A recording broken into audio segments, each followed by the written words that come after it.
As my colleague at the bureau has said, the meeting monetary policy committee met yesterday, and a decision was taken. And as usual, I'll always start with the decision because I know that's what you are interested in. The committee decided to leave the repo rate unchanged at 6.75%. And again, the reason is that we believe that that is the appropriate rate that supports the one-on-one link between the Namibia Dollar and the South African rand.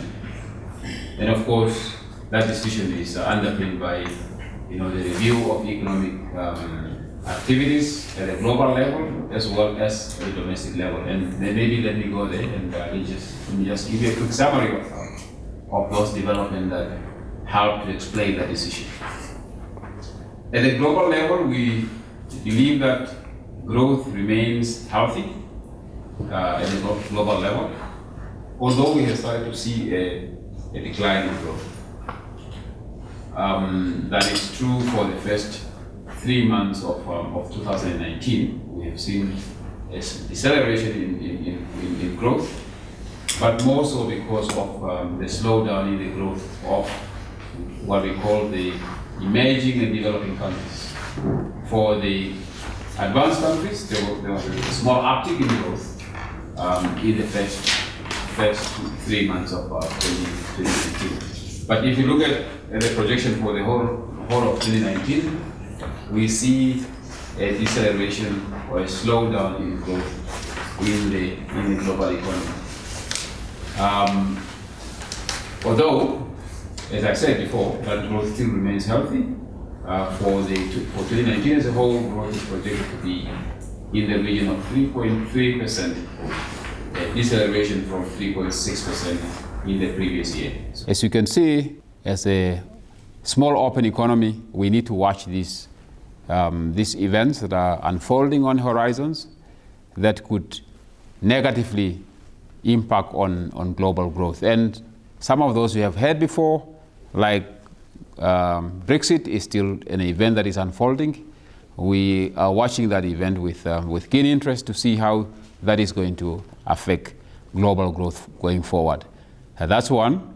The ongoing trade tensions between our two biggest economies, China and the US, again, that's something that concerns us because that can again have negative impact on global trade, and of course that will affect the global economy going forward, and especially growth in those two main economies, the US and China.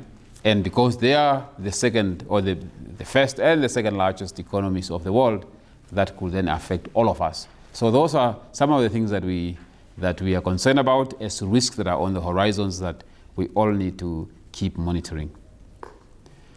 So that's on the global front. So let's come to the domestic economic activities. The picture has not changed.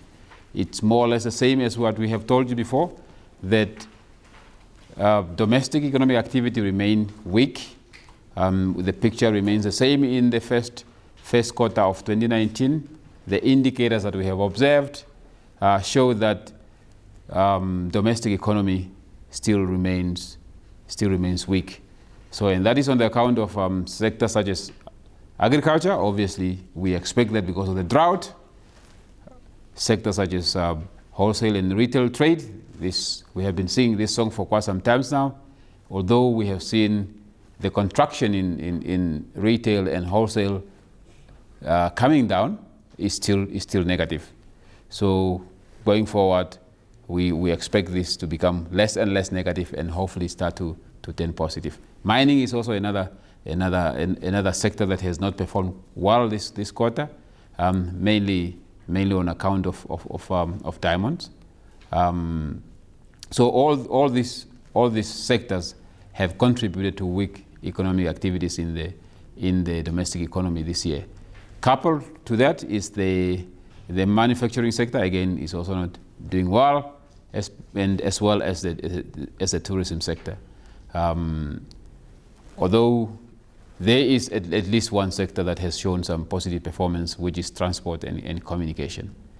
So overall, if you sum up the economic activities in the domestic economy, again, the message is that the picture has not improved that much for the first quarter of 2019. When it comes to inflation, inflation remains within reasonable ranges. If we take the average for the first 4 months of 2019, it stood at 4.5%. Of course, there was an increase if we compare to the corresponding period of last year, increase from 3.6%.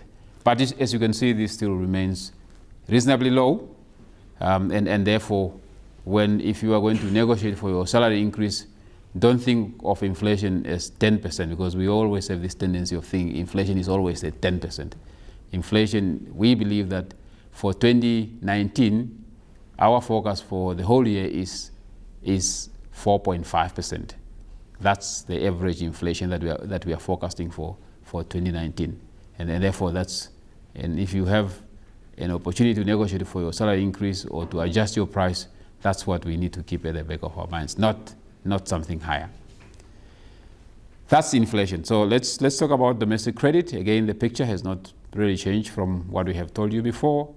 That the growth in domestic credit, especially the credit that is going to the private sector, has not changed that much. For the 4 months of 2019, we have seen a small uptick in the average from 6.1% to 6.4%, and that's on account of credit going to the businesses. And maybe that's a good development, that businesses are borrowing, and we just hope that they are borrowing for investment purposes, because this economy needs more investment, and therefore we will expect businesses to take advantage of the low interest rate environment to borrow more, invest more, so that we can employ more people and again increase the pace of economic activities in the country.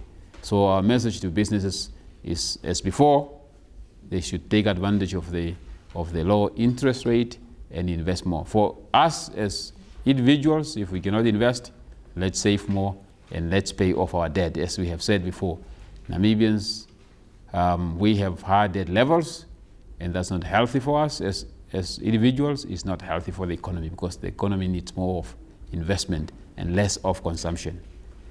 So that's our message, that we will want the trend that we are seeing in businesses now of them increasing the uptake of credit, that we want to see that becoming more and more entrenched, and therefore we hope that will help the economy to kickstart more economic activities and create more employment. When it comes to international reserves, remain healthy. At the end of May, the international reserves level stood at 34.1 billion Namibia dollar, and that equates to about 5.6 months of import cover. As you can see, this is a healthy level and is sufficient to cover the one-on-one link between the Namibia dollar and the South African rand. So we should continue to protect these reserves to remain at those levels, and we can only protect them if we invest more, produce things that we can sell to the rest of the world, and reduce things that we buy from the rest of the world. If we can produce some of those things ourselves, that will help to keep the reserves at that level. That's, in essence, really the summary of the economic developments at the global front and in Namibia that helped to explain the decision of the Monetary Policy Committee yesterday. Thank you for your kind attention. We can have a discussion. Well, thank you so much, Governor, once again. Let me also take this opportunity for those that don't know some of the faces that are around the table. To the Governor's right is Ms. Florette Nakusera. She's the Director of Research and Financial Stability at the bank.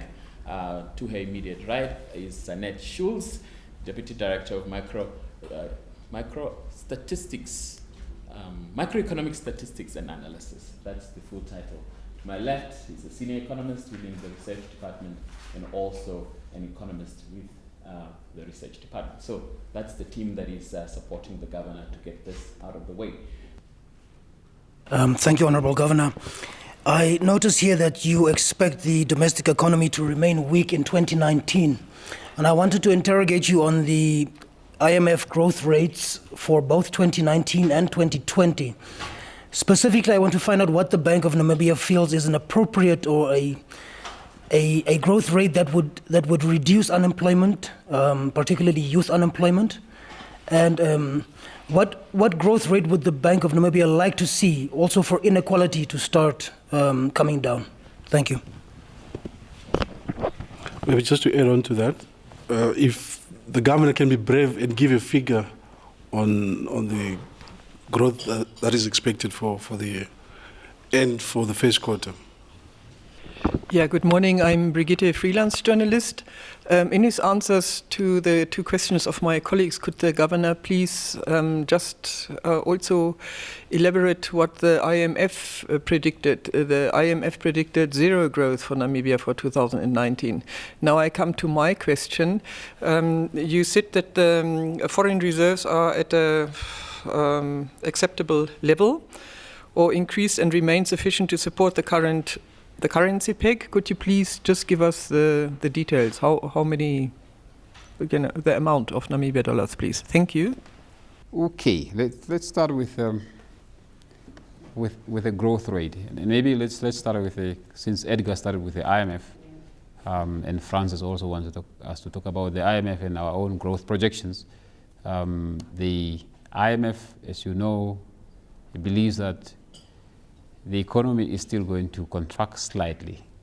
Yeah, their projection is that the economy is going to contract by 0.1%. Yeah, it's almost zero. Earlier on, we released forecast for 2019, and that number for the IMF is a forecast. It's not an actual figure because we will only know the actual figure early next year for 2019. Our forecast early in the year was that the economy is going to grow by 0.3 positive. So that was our focus in early in the year. Again, it was early in the year and still early in the year. I think what is comforting is that we're not very far from each other.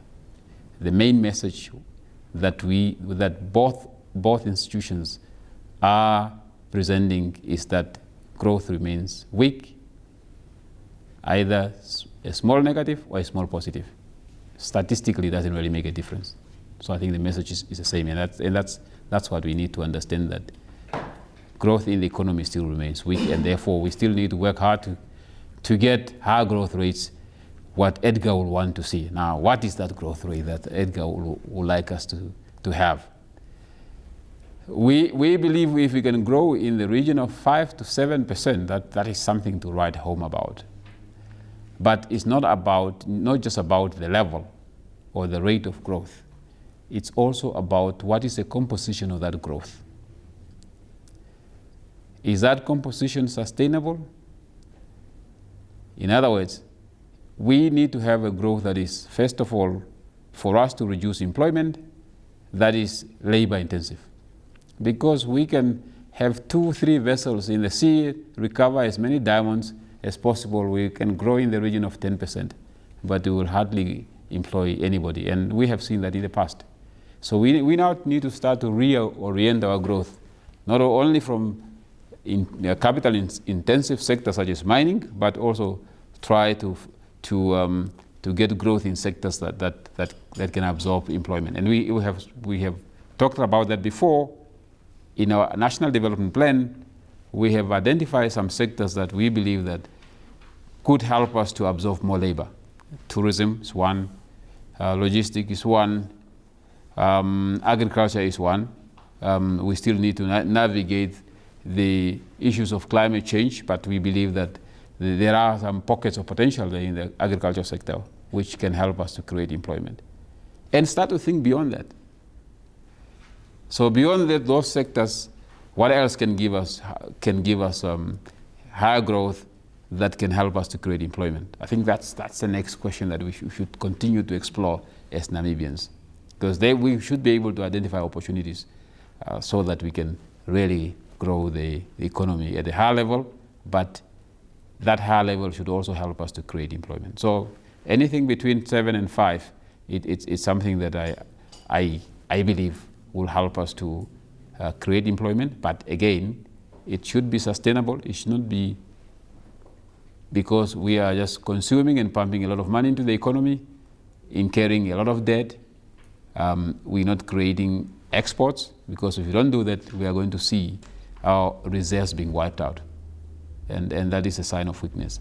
So we'll want to have those sectors that can reduce our dependency on importing from outside, but also creating more exports so that we can sell to the rest of the world. Because we are a very tiny country, and therefore will not be able to build sustainable businesses which is only based on this domestic market.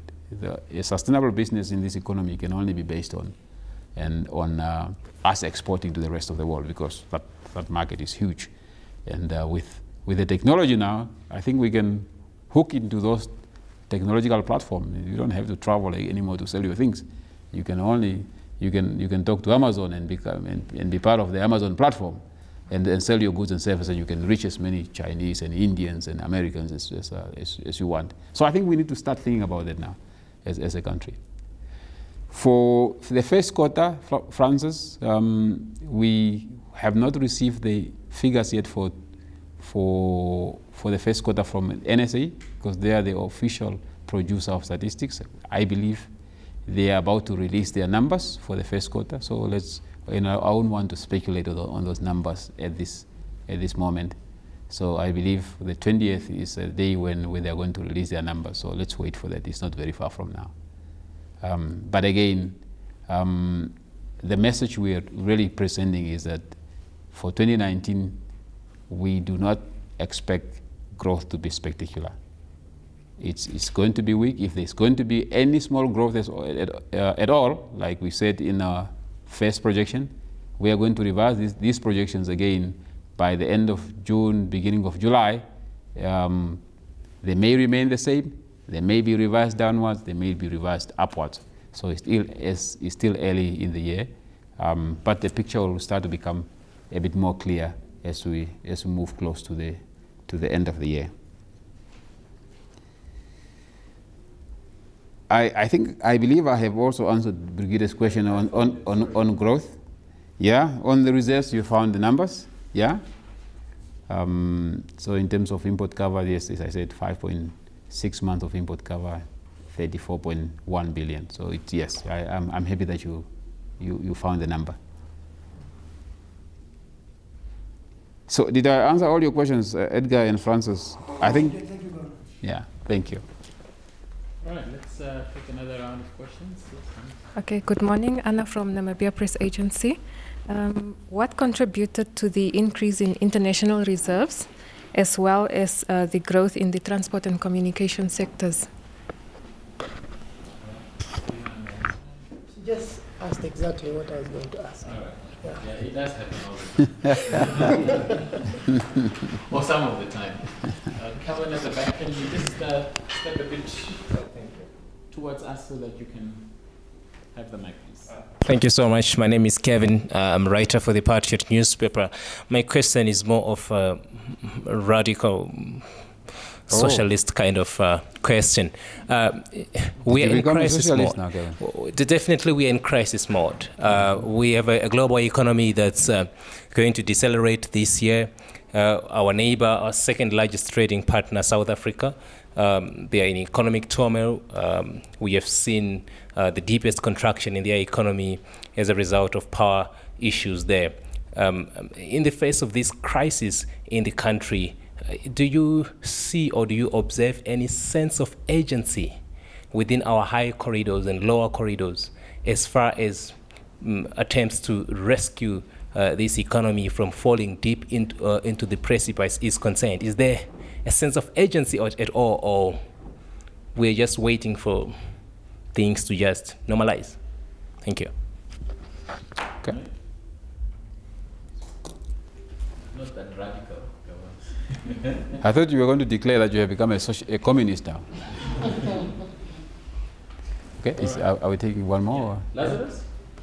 She already asked him which no one asked. Oh, okay. That happens all of the time. Yeah, anyone?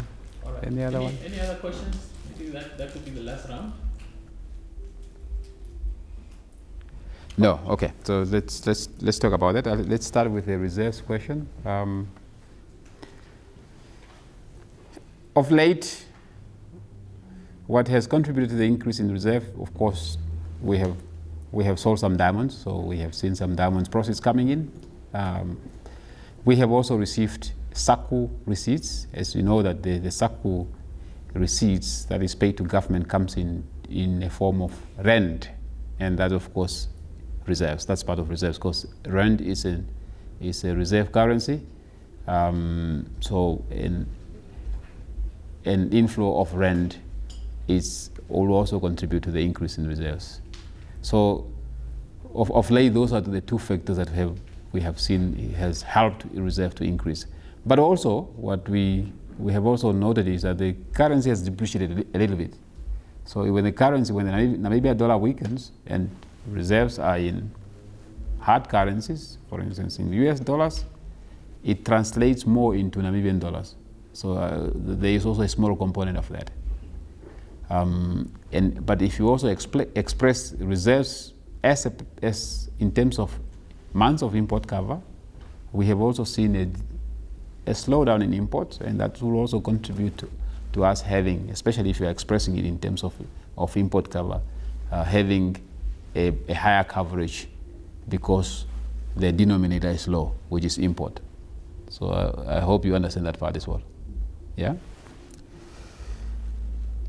The sense of agency, Kevin, the communist or the socialist, I believe we all have to have that sense of agency as Namibians. I don't think we should only look at one particular person that we need to have, or that particular person should have a sense of agency. I think as government, I have seen reforms taking place, and of course we all need to continue to support those reforms.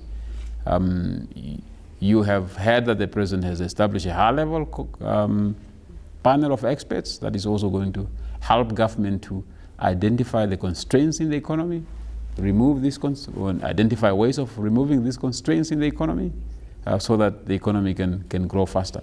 Because what we really need to do is to help identify what makes us uncompetitive and how do we become more competitive, so that we can encourage more production here, and sell more goods and services to the rest of the world. So I think those reforms are taking place at different fronts, because there is no one single bullet that is going to create growth in this economy. We have to take a multitude of actions, and I think that is happening. And the fact that the government is also undertaking this consolidation exercise, and the idea is really to create a conducive environment for the economy to grow. Because if the economy is not sitting on a good foundation, the risk, of course, is going to collapse.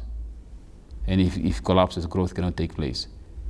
But if it's not sitting on a good in a good foundation, even if it doesn't collapse, you may not see growth happening. So the consolidation effort that the government is busy with it's really helping us to create that foundation so that we can see more growth happening in Namibia. We cannot, unfortunately, have much influence of what is happening in the rest of the world. We should only be able to identify ways of navigating through those difficult circumstances. And only us can identify those ways of how do we navigate those difficult circumstances. It's not a train smash yet in the world. As I said, global growth remains still healthy. 3.3, that's the projection. It's not a collapse of growth. It's not like 2009 when we saw global growth actually becoming negative. Global growth is still much healthy. So we just need to identify those opportunities, need to undertake the necessary pains that we have to undertake, and all of us will have to undertake those necessary pains to make Namibia more competitive. And one of it is of course, to watch our wage levels. It's not only true for government, it's also true for all of us in the private sector. Because if we don't watch that, we will become more and more uncompetitive, and nobody will want to deploy his capital or her capital in this economy. So those are the things, the kind of things that we need to work on, undertake these necessary reforms. Government, parastatals, I see more and more action on that front, and we just need to continue to encourage all of us to tighten the belts and undertake the necessary reforms that we have to undertake to get the economy on a stronger footing again. Sorry, can I just add something? Last week we saw that banks in South Africa cut down on their charges as a way of retaining customers. Can we, since we are so much linked to South African economy and even the rand, is there any likelihood that the same can be emulated in Namibia? Thank you. All right. That's a last round. Anything else? Okay. Yes, Lazarus. You mentioned about SACU revenues. How much did you receive? SACU receipts. Okay. SACU, how much was received? Okay. And over what period? Okay.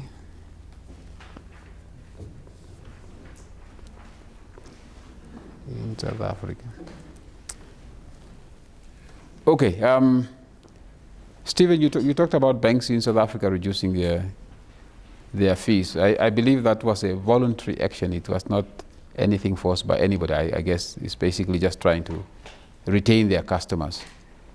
Whether that is going to be passed on here, we hope that our banks here will also pass on or reduce their fees. We have continuously engaged them on trying to understand how their fees are structured. That exercise is still ongoing. We have seen some banks in the past reducing their fees, which is a good development because it makes the cost of banking much cheaper than before. So obviously, as I said, this is not something forced down by banks, by the regulator. These banks will have to assess their own situation and see whether that will make sense to them. But our continuous engagement with them in terms of trying to, or them making their fees more transparent so that consumers can compare from one bank to another bank, and also for us to be able to understand how they really price this. This is an ongoing exercise that started last year and is continuing this year. And hopefully that will make us, as a bank, understand, as a regulator of banks, also understand what are the factors that they take into account when they are determining their fees and charges, and that conversation could hopefully lead to a reduction in charges as well. But it's still early days. I would not want to commit and promise you that the banks are going to reduce their charges because of that exercise. But it's an exercise that we are undertaking. As I said, it's an exercise that has started last year. So hopefully this year we'll conclude that and have a better understanding as to what needs to be done going forward when it comes to fees and charges.